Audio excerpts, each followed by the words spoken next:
The HOA dragged me into a Cherokee County courtroom to force me to tear down a fence I'd built on my own land. Their president, Brenda Caldwell, sat across the aisle in a cream linen blazer, smiling like she'd already won. To her, I was just a stubborn black man with no lawyer and no chance.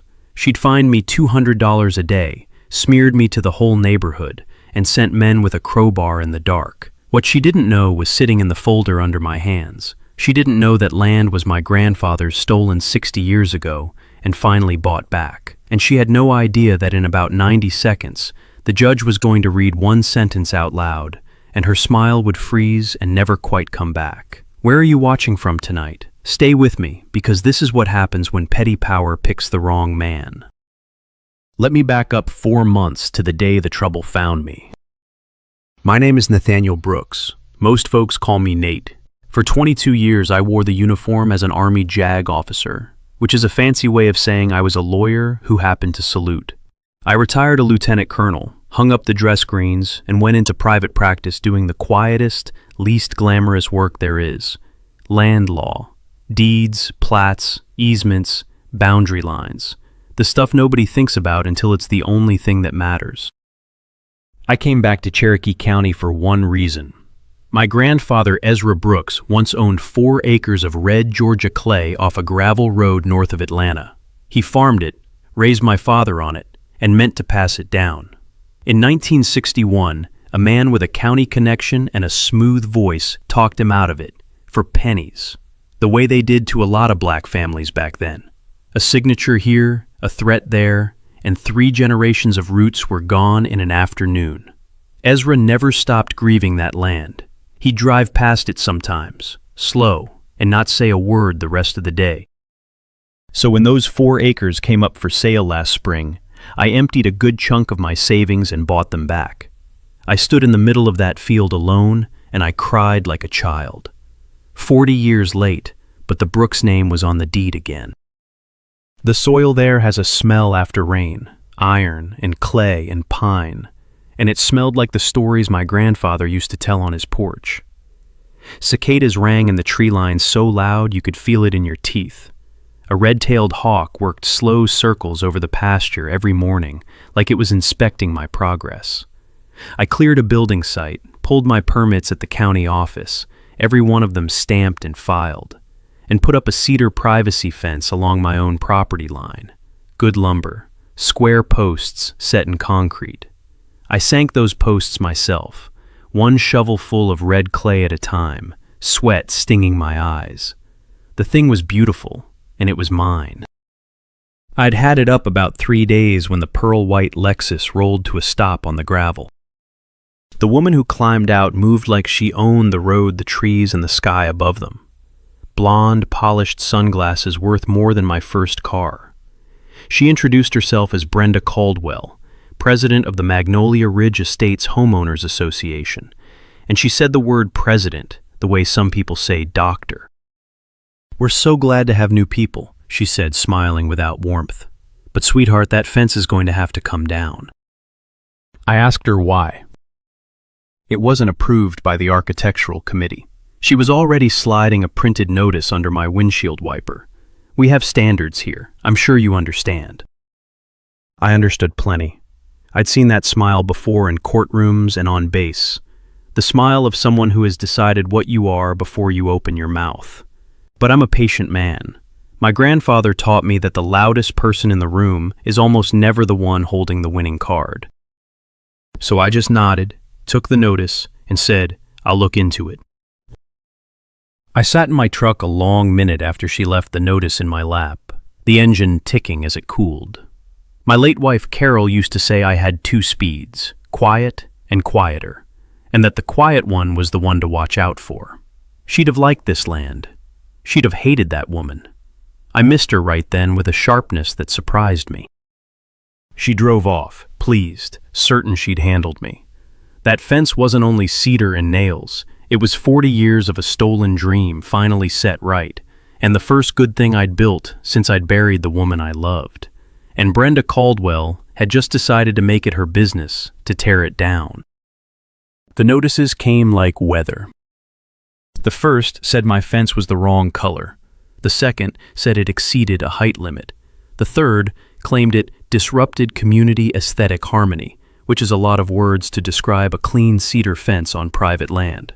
Each one carried a fine. $50 a day, the paper warned, compounding until I achieved compliance. I kept every single notice. I bought a cheap accordion file and labeled the tabs by date. Old habit from the Army paper outlives memory, and a documented record outlives a loud opinion. Every time one of those slips appeared, I photographed it, where it sat, time-stamped, before I touched it. By the end of the second week, I had 11 of them, a fat little stack held together with a binder clip, each one angrier than the last.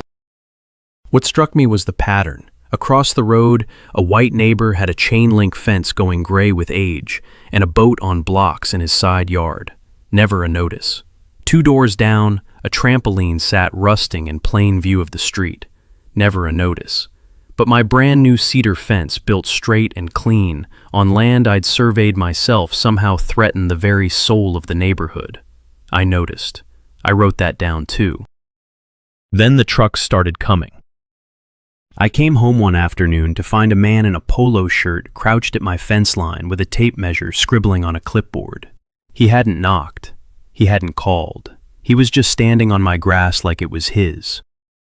"Help you," I said. He startled, then puffed up the way small men do. "HOA inspection. Mrs. Caldwell sent me." "This is private property," I told him, keeping my voice flat and easy. "You're going to want to step back across that line." "I'm authorized." "You're not," I said. "Not on my land. Step back." He left muttering something about my attitude. I watched his truck kick up a tail of red dust down the gravel road. That night I mounted 2 weatherproof cameras, one at the gate and one at the corner post, running cable in the dark while moths batted at my work light. If people were going to keep walking onto my land, I wanted a record of every footstep. The little red lights blinked in the dark like patient eyes. I didn't know yet just how much they were going to see. But here's the thing that started itching at me. I'm a land lawyer. I read covenants for a living. So I sent the HOA a simple written request. Please identify the specific recorded provision my fence violates and provide the document where it appears. A covenant isn't magic. For it to bind your land, it has to be recorded against your property in the county deed records.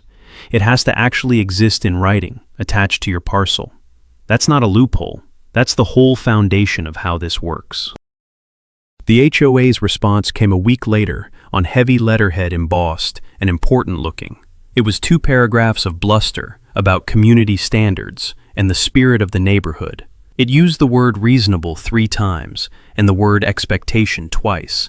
It quoted feelings. It quoted Brenda. What it did not quote, not once, was a single recorded provision with a section number I could look up. No article, no paragraph, no citation a court could test. I read that letter twice standing at my kitchen counter, while the coffee went cold and bitter in my hand. They couldn't cite the rule. They could only cite themselves. I want you to understand why that mattered so much, because it's the kind of thing most people never get told. An HOA's power isn't magic, and it isn't unlimited. It comes from one place, a recorded document filed at the courthouse that names your land and binds it to the rules. No recorded document, no power. A board can shout community standards until they're hoarse, but if they can't point to the page, the paragraph, the line, then all that authority is a costume, and costumes come off. Most folks would have gotten angrier. I got quieter. Because a person who's sure of their authority shows you the document. A person who's bluffing shows you their chest. Brenda Caldwell had just shown me her chest. And somewhere under all that linen, I started to suspect there was nothing holding it up. I slid the letter into the accordion file under a fresh tab. Then I drove to the county courthouse and asked the clerk a very ordinary question that was about to unravel everything. Before I could get my answer at the courthouse, Brenda escalated. Magnolia Ridge held its monthly meeting in the clubhouse, a low brick building that smelled of burnt coffee and carpet cleaner. I went because a man should look his accusers in the eye. I sat in a folding chair in the back while Brenda ran the room like a queen, holding court gavel in one hand, sweet tea in the other. When my name came up, she didn't even pretend. "We have a property owner," she announced, "who thinks the rules don't apply to him, who built an unpermitted eyesore, who is dragging down every home value on this street." She let her eyes find me in the back row. "Some people just don't share our standards." The room shifted. A few neighbors I'd waved to on morning walks suddenly found their shoes very interesting. That's how it works. You don't need a slur when a tone will do. You just say, "our standards," and let everyone fill in the blank. A heavy-set man beside me leaned over and whispered, not unkindly, "She does this. Pick somebody every year. Last year it was the family with the wrong mailbox." He shook his head. Easier to just give her what she wants. Then he caught himself talking to me and turned back around like sympathy itself was a finable offense. The board voted that night to raise my fines to $200 a day and to revoke my amenity privileges. I almost laughed. I'd never used their cracked pool or their sad little tennis court in my life. But the message wasn't about tennis. It was about putting me in a box marked outsider and nailing the lid. I didn't shout. I raised my hand during the open comment period and asked one question, calm as Sunday. "Madam President, under the Georgia Property Owners Association Act, a member is entitled to inspect the association's records. I'd like to formally request the recorded covenants and the financial books." You'd have thought I'd cursed in church. Brenda's smile cracked at one corner. "Those are internal documents." "They're not," I said. "They're records you're required to make available. I'll put the request in writing tonight." In Georgia, like a lot of states, a homeowner has a statutory right to inspect association records, the governing documents, and the financials, both. They can't just wave you off because they don't like your face. Brenda knew it too, because her husband Gerald sat 2 seats down, and when I said the word financial, his head came up like a deer hearing a twig snap. He was a soft gray man in a golf shirt, the kind who fades into a room. But for 1 second, his eyes locked on mine, and there wasn't entitlement in them. There was fear. I filed it like that mattered. Most people would have stormed out of that meeting shouting. I walked out smiling, and went home and typed a 1-page records request, calm and precise, citing the statute by number. I filed it that evening, certified mail, return receipt. Paper outlives memory, and I learned a long time ago that a written request you can prove they received is worth more than an hour of yelling they can pretend never happened. 3 days later, a man caught me in the courthouse parking lot, thin, nervous, mid-50s with reading glasses pushed up into thinning hair. He introduced himself as Tom Whitfield, the HOA treasurer, and he kept glancing over his shoulder like a man crossing a border. "Mr. Brooks," he said quietly, "I shouldn't be talking to you." He pressed a folded slip of paper into my hand. "But you should pull the original subdivision plat, the 1968 one. Look at the legal description. Look real careful at the boundary." Then he walked off fast before I could even ask his name twice. I stood there in the heat with that paper burning a hole in my palm, gravel ticking under a passing car. I unfolded it, one line in shaky handwriting. "Your land was never in it." I read those 5 words maybe 10 times. The cicadas screamed in the oaks along the courthouse lawn. And for the first time in 4 months, I felt the ground shift not under me, but under Brenda Caldwell. That night I couldn't sleep. I sat on my tailgate under a sky thick with stars, the metal still warm from the day, and I let myself think about what Tom Whitfield was so afraid of. A treasurer doesn't whisper warnings in parking lots over a fence. A treasurer whispers when he's seen the books. Whatever was wrong here, it was bigger than cedar and paint color, and a man that's scared doesn't take a risk like that unless his conscience has been keeping him up at night too. I made a note to be kind to Tom Whitfield when the time came. Frightened men who finally tell the truth deserve a soft place to land. Brenda didn't wait for the records request. She went nuclear instead. I got served on a Tuesday. A process server in a sweat-soaked shirt handed me a thick envelope on my own front step. Magnolia Ridge Estates Homeowners Association versus Nathaniel Brooks. They were suing me to compel removal of the fence, plus the accumulated fines, plus their attorney's fees. They'd hired a lawyer named Bradley Foss, a man with a courthouse handshake and a billboard near the interstate. And Brenda Lord. Brenda threw herself a little press event over it. She stood at the stone entrance sign of the subdivision, gathered 3 local reporters and a handful of supporters, and gave a speech about defending community standards against those who refused to respect them. She wore pearls. She had talking points. She called me without naming me an out-of-towner who thinks he's above the rules. Behind her, a man held a hand-lettered sign that read, "Rules are rules." I almost felt sorry for them. A neighbor sent me the video. I watched it twice, sitting in my truck with the windows down, the heat shimmering off the hood, a mockingbird running through its whole catalog in the oak overhead. My hands were steady on the wheel. I'd learned long ago that anger you can't aim is just noise. Anger you can file is a weapon. Here's what Brenda didn't know. She thought she was crushing a stubborn handyman. She had no idea that the man she'd just dragged into court spent 2 decades practicing exactly this kind of law, that I'd cross-examined colonels and won, that I read covenants the way she read the social calendar. She'd brought a butter knife to a gunfight, and she'd done it on the one battlefield where I was most at home. She thought a lawsuit was a threat. To me, a lawsuit was an open door. Because the moment they filed suit, they handed me something they could never take back. Discovery. The legal right to demand documents to put people under oath, to crack open the books Brenda had spent years keeping shut. She thought she was attacking me. She'd actually just kicked down her own front door and invited me in. Let me explain what most people don't realize about getting sued, because it's the part that changes everything. A lawsuit isn't a one-way punch. The second you file one, you swing the doors open on yourself. The other side gets to demand your records, depose your friends, subpoena your bank. Brenda had spent years deciding what the neighborhood was allowed to see.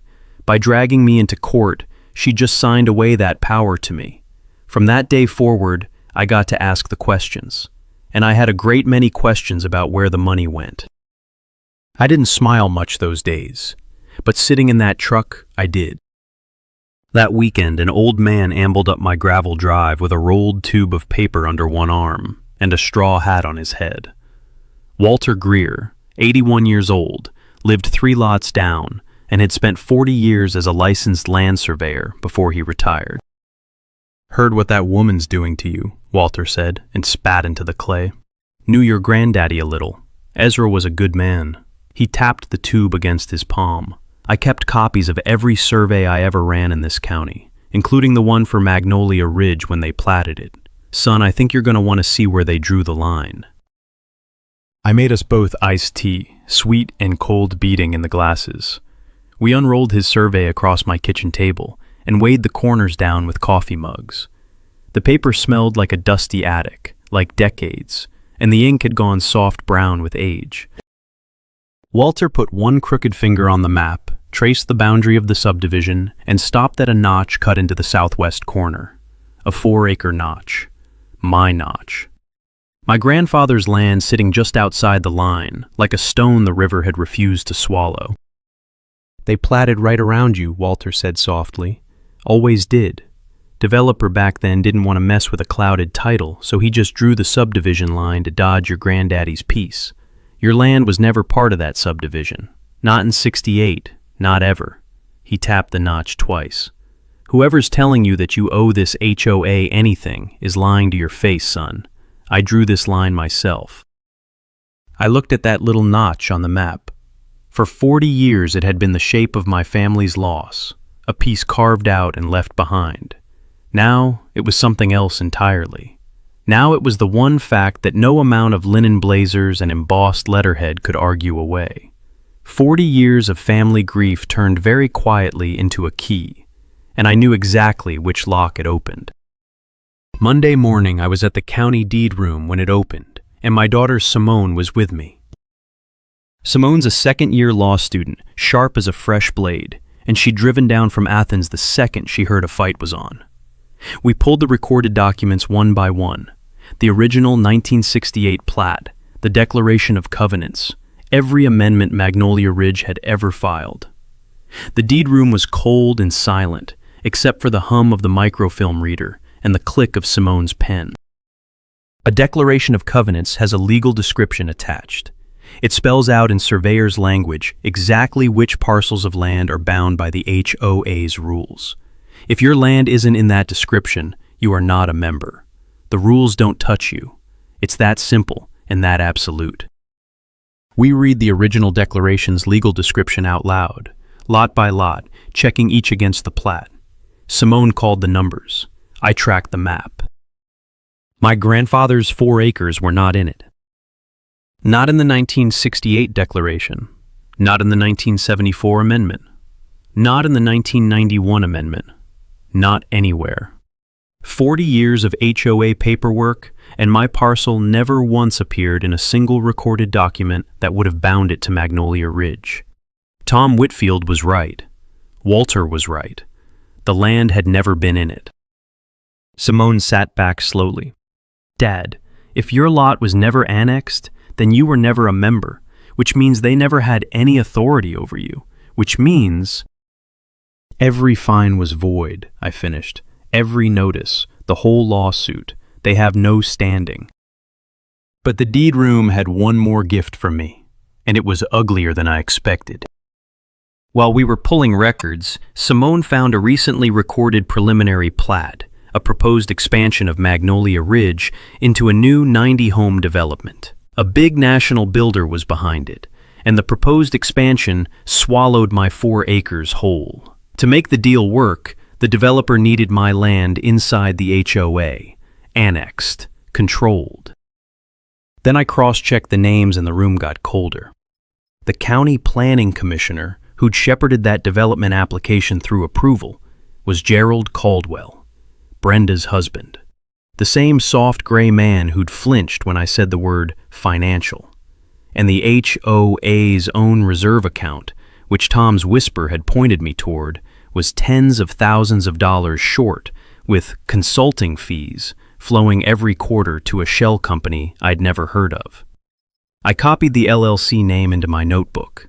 My hand, I noticed, was completely steady.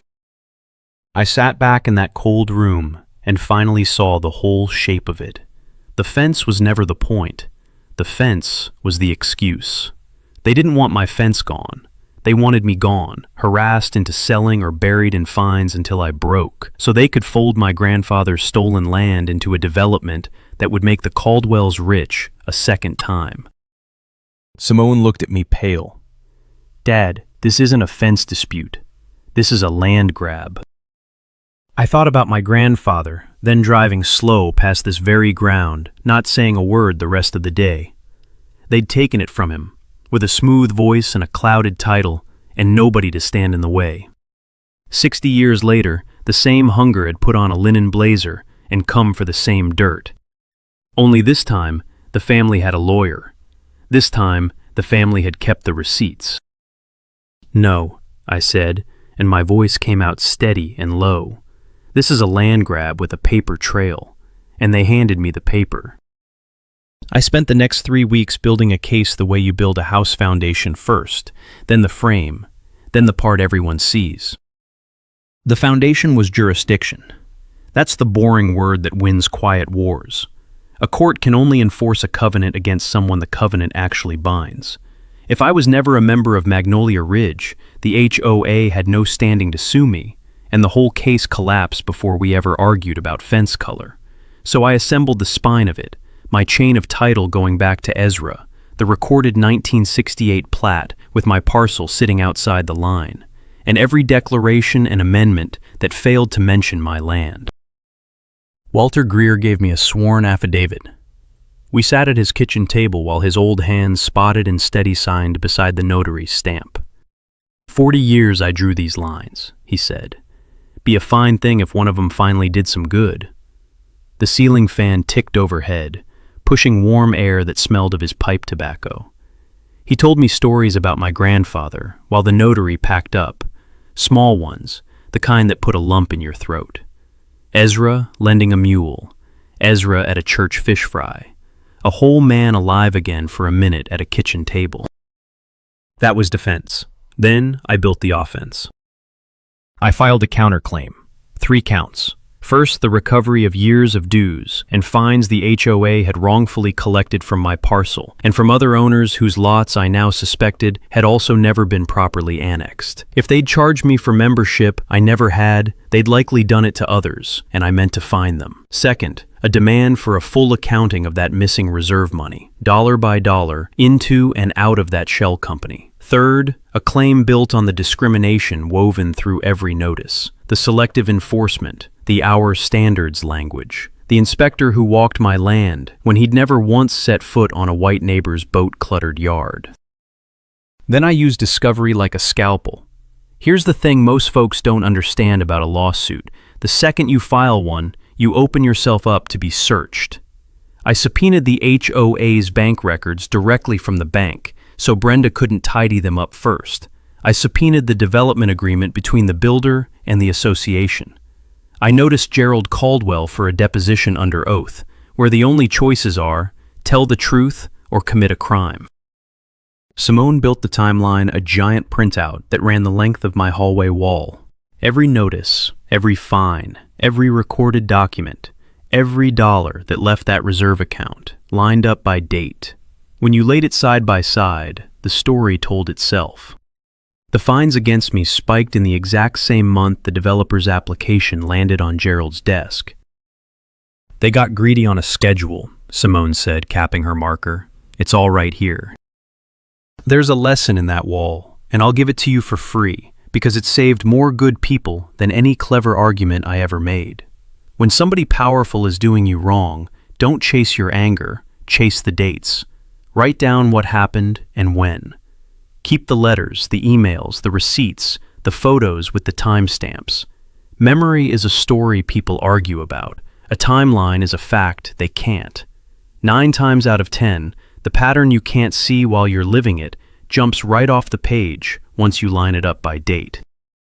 She learned the trade in real time, the way I once had. Why not just go to the newspaper now? She asked another night. Blow it all up. Because a headline fades by Friday, I said. A judgment is forever. We don't win this in the paper. We win it on the record, under oath, where they can't take it back. She nodded slow, and I watched something click into place behind her eyes. The same thing that had clicked in mine 30 years before. I made copies of everything, 3 sets, one for the court, one for my files, and one sealed envelope I left with a lawyer friend across the county line. Because people who'll steal land sometimes do worse, and a man covers his back. My grandfather lost his acres because he had no record and no lawyer, and no one who'd stand with him. I had all 3. The math had finally changed.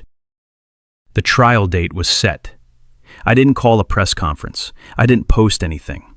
I let Brenda keep believing she was about to crush a fence-building nobody. The most dangerous thing in any courtroom is the man the other side has decided not to take seriously. I'd been that man my whole career. I'd just never enjoyed it quite this much. Of course, when cornered animals can't win clean, they fight dirty. The Caldwells did both at once. Gerald went to work behind the scenes. Suddenly, my building permits needed re-review. A county inspector showed up unannounced to question whether my grading was up to code, an inspection nobody had requested and no rule required. He was polite about it, almost apologetic, scuffing the red clay with his boot. Honestly, Mr. Brooks, I don't know why this got flagged, he admitted. Order came down from upstairs. Upstairs. I knew exactly which office upstairs. I recognized the pressure for what it was. A man with friends in county offices, squeezing the only way he knew how, hoping I'd get tired, get scared, get gone. So I did what I always do. I pulled the inspection records, found the request slip, documented whose name was on the order, and added it to the file. Then I made sure my grading was flawless, because the best answer to a man hunting for a violation is to hand him nothing. Every squeeze they tried left a fingerprint, and I was collecting fingerprints. Brenda went louder. She started a whisper campaign that bloomed into a private neighborhood Facebook group where I became the litigious new owner, suing our beloved HOA. She posted a photo of my fence with the caption, "Blight on our community." People I'd never met, never waved to, called me a troublemaker, a bully, an opportunist. One man said I'd ruin property values for everybody. And then one woman wrote the line that gave the whole thing away, that I was exactly the kind of element this neighborhood was built to keep out. There it was, the quiet part typed out loud with a timestamp and her real name attached. I screenshotted every post, every comment, every reaction. A friend inside the group fed me the ones I couldn't see. Selective enforcement is hard to prove on its own, but selective enforcement plus open animus in writing on a server that keeps records forever, that's not a hunch anymore. That's a pattern. That's a claim. Brenda was building my discrimination case for me and decorating it with a bow. Then it got physical. I came home one evening, headlights swinging across the yard to find my corner fence post knocked clean loose, 3 planks pried off and thrown down in the clay. Fresh tire ruts gouged deep across my grass right up to the line. My chest went hot, and for a second, the lawyer in me went quiet, and the grandson stood up. That fence was Ezra's dream, made of cedar. Somebody had taken a crowbar to it in the dark, the way somebody had taken everything from him in the dark 60 years before. I stood there, breathing hard in the dusk, crickets sawing in the weeds, the broken planks pale against the red dirt. Then the lawyer came back, and the lawyer remembered something. The cameras. I'd put up those cameras months ago. The little red eyes had been watching the whole time, patient as ever. I pulled the footage that night at my kitchen table, the screen glowing blue on my face, my coffee forgotten and cold again. And there it was, clear as daylight, under the infrared. A pickup backing slow up to my line, lights off.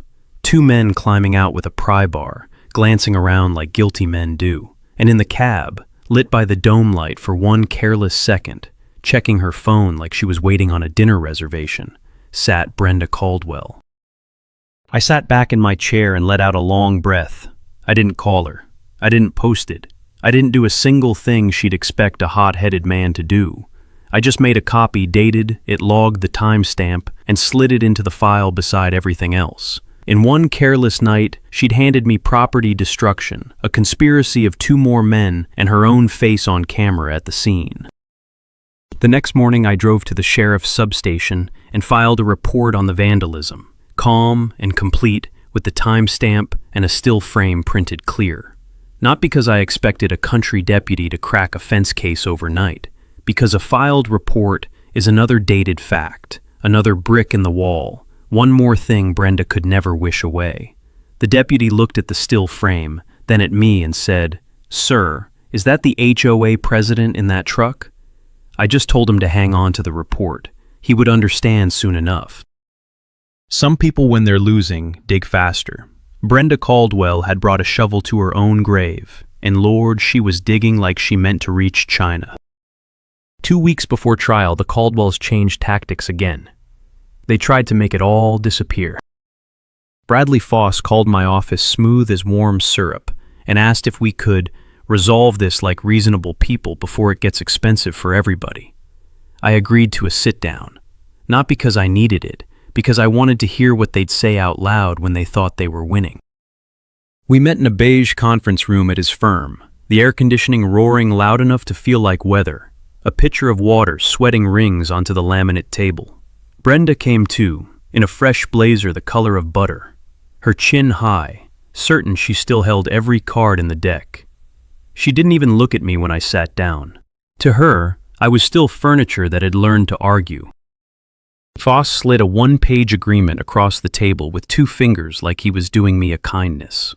The HOA would waive every fine, he said, drop the lawsuit, wipe the slate clean. Generous, his tone implied. All I had to do in return was sign over a narrow strip of my land, an easement along the southwest edge. to resolve the boundary question permanently and put this unpleasantness behind us. I almost laughed out loud. There it was, the whole game in writing, on letterhead, with a signature line. They didn't want the fence gone. They never had. They wanted the land. And not just any strip that stripped the exact southwest edge the developer needed to make the 90-home plan connect to the county road. I'd studied the proposed plat for 3 weeks. I knew that easement the way I knew my grandfather's face. Brenda was about to confirm on paper in front of her own lawyer and witnesses that none of this was ever about fence color or community standards. It was about real estate. It was about money. I read the page slowly twice, letting the silence stretch until the air conditioner was the loudest thing in the room. "Let me make sure I understand," I said. "You'll forgive fines you had no authority to charge on land you have no authority over if I simply hand you the one strip a developer happens to need? Do I have that right?" Brenda's smile thinned to a paper cut. "We're trying to be neighborly, Mr. Brooks. You'd be wise to take it." "I appreciate neighborly," I said. Then I reached out and tapped the small black recorder sitting in plain view in the middle of the table, where it had been the whole time. "Georgia's a one-party consent state, Mrs. Caldwell. I've been recording since I shook Mr. Foss's hand. You just explained the real reason for this lawsuit to a courtroom that hasn't met yet." The color drained out of her face, like water out of a cracked glass. Foss set down his pen very carefully, the way you set something down when your hands have started to sweat. He leaned to her ear and whispered something. She didn't move. She just stared at that little black recorder like it might bite. That same week, Tom Whitfield stopped hiding. He came to my office after dark, sat down heavy in the chair across from my desk, and let out a breath he seemed to have been holding for years. The fluorescent light hummed over us. "I'm done covering for them," he said, and his voice cracked on done. "Brenda made me move money I knew wasn't right. Told me it was reimbursements. It wasn't. I've got the emails where she told me what to write." He slid a flash drive across the desk and let go of it like he was setting down a weight he'd carried up a mountain. "My granddaddy farmed near yours," he added quietly. "I should have spoken up a year ago." I told him it took more courage to speak late than to never speak at all.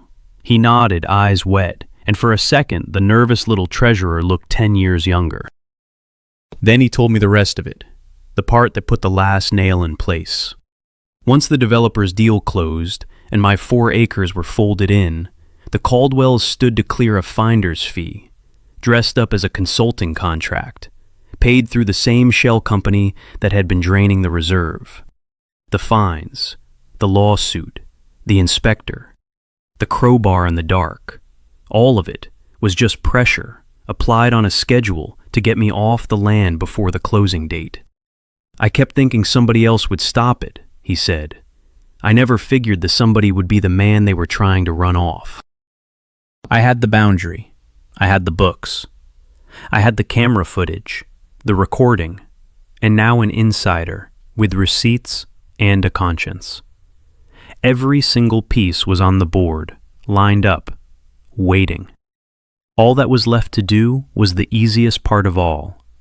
Let Brenda Caldwell walk into that courtroom still believing, right up to the last second, that she was going to win. The courtroom was full the morning of trial. Word travels in a small county, and half of Magnolia Ridge had come to watch the new man get what Brenda kept promising he'd get. She sat at the plaintiff's table, in navy and pearls, radiant with certainty. Gerald sat in the gallery's front row. I sat alone with my accordion file and my daughter beside me. The room smelled of floor wax and nervous cologne. A ceiling fan turned slow above the bench. I could hear the wooden benches creak as people leaned in to watch. Bradley Foss went first, and he was good, I'll give him that. He showed blown-up photos of my fence on an easel. He read the notices aloud, one after another, all that talk of standards and harmony and architectural review, and painted me as a man who simply thought he was above the rules everyone else lived by. He gestured at me without looking at me. Brenda nodded along to every word, queenly certain her pearls catching the light. A few neighbors in the gallery nodded with her. Then it was my turn. I didn't argue about fence color. I didn't argue about height.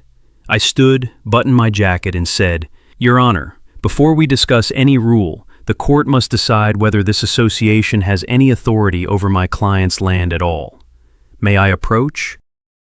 I handed up 3 documents: the recorded 1968 plat, the original Declaration of Covenants, Walter Greer's sworn survey affidavit. I asked the judge, the Honorable Eleanor Pruitt, a woman who'd read more deeds than Foss had ever seen, to read the legal description in the declaration and find my parcel in it. The room went quiet. Judge Pruitt put on her glasses. She read the plat. She read the declaration's legal description, slow, her finger moving down the page. She read it again. Then she looked up over the rims of her glasses, and she looked straight at Brenda Caldwell. "Mr. Foss," she said, and her voice had changed, "this parcel does not appear anywhere in your client's recorded declaration, not in the original legal description, not in the 1974 amendment, not in the 1991 amendment, not anywhere." She lifted the survey, looked at it, set it back down. Mr. Brooks's land was never annexed into Magnolia Ridge Estates.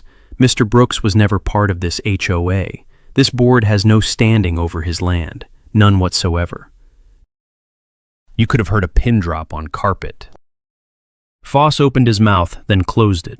He shuffled his own papers looking for something that wasn't there, and I watched him realize in real time that his client had never once shown him the one document that mattered. Brenda's mouth opened. Nothing came out.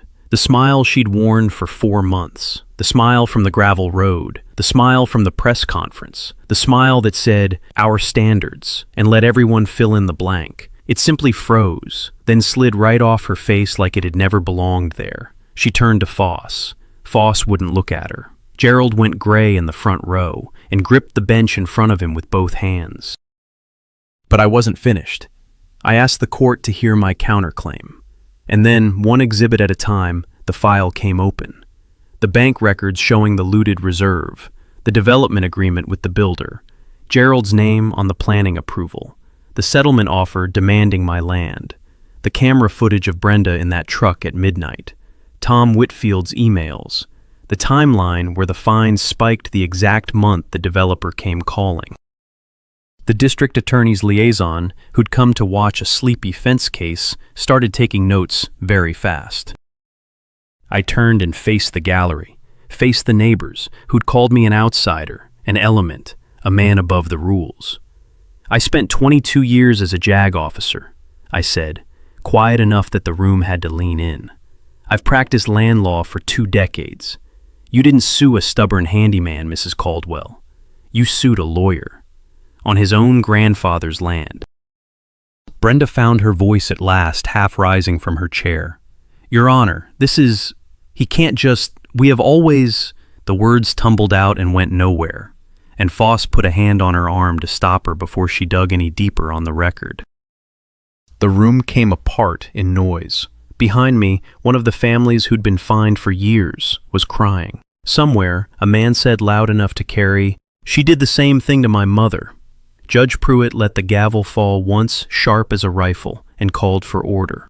But everyone in that courtroom already knew exactly how it ended. You could feel it move through the benches like a current, the moment a room full of people who'd been afraid of a woman realized all at once that they never had to be.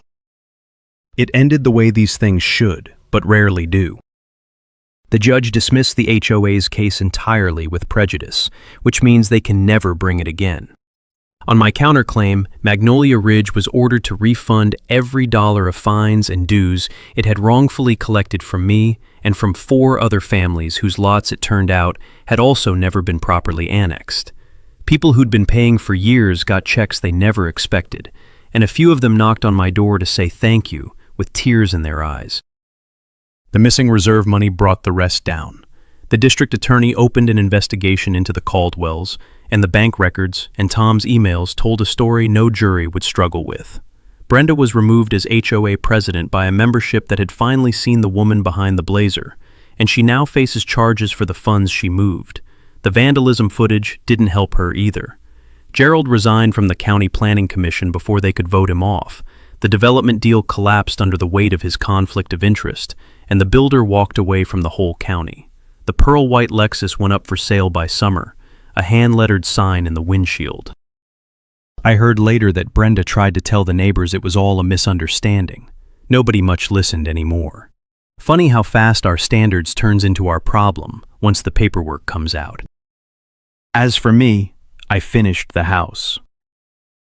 I stood on my grandfather's 4 acres on a Sunday evening as the framers nailed the last roof truss, and the smell of fresh-cut pine rolled down off the lumber, clean and sharp.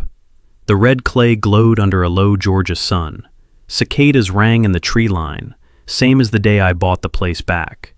Ezra never got to stand here as a free owner of his own land, but I did, and I will. I did one more thing, the thing I'm proudest of. With part of the refund and a good chunk of my own money, I opened the Ezra Brooks Land Rights Clinic, a free legal aid office and a little storefront near the county courthouse. We help families, a lot of them folks whose land was taken or clouded generations ago, the way my grandfather's was. Clear their titles, fight unlawful liens, read the fine print nobody ever read to them, and hold on to what's theirs. The first month, we cleared title for a widow who'd nearly lost 40 acres over a paperwork error from 1979. Walter volunteers 2 days a week, reading old surveys with those steady, spotted hands, and telling anyone who'll listen about the lines he drew. Tom Whitfield keeps our books honestly this time, and sleeps better for it. Simone clerks for us between semesters, and says it's the best classroom she's ever sat in. On the day we opened the clinic doors, I hung one thing on the wall behind the front desk. Not my law degree, not the news clipping about the case. A single photograph of Ezra Brooks, young and lean, standing on these 4 acres in 1958, with his hand resting on a fence post he'd set himself. He's not smiling in it. He's just looking at the camera like a man who knows exactly what he owns. Every family that walks through our door walks past my grandfather first. I like to think he'd be all right with that. Brenda Caldwell thought a fence was about a fence. It never was. It was about whether a man could plant his feet on his own ground and not be moved. My grandfather got moved once by people who counted on him having no record and no recourse. I made sure that the next time anybody tried it in this county on a family like ours, there'd be a lawyer 2 minutes from the courthouse who'd work for free and never, ever look away. I planted mine. So let me ask you the way I asked at the start. Have you ever watched petty power try to take something that was never theirs to take? Tell me your own HOA story down in the comments. I read them, and so does Walter. If this one moved you, subscribe and stay close, because next time I'll tell you about the widow they tried to push off her farm, and the one phone call that turned the whole thing around. First, if you take one thing from that growth tonight, let it be this: real authority always show you the document, the bluff that show you attitude. Brenda Caldwell ran that neighborhood on attitude for 9 years, finding people, shaming them, betting nobody would ever ask to see the recorded roll that gave her the right. One man asked. He kept every letter, photographed every note lined the whole thing up by date, and let her own paper trail do the talking. By the end, she'd locked the board, the lawsuit, the development deal, and a whole lot more besides. Here's the practical lesson for your own life. An HOA can only buy land that's actually written into its recorded covenants. If they can't point the page, they can't enforce the rule. So request the record.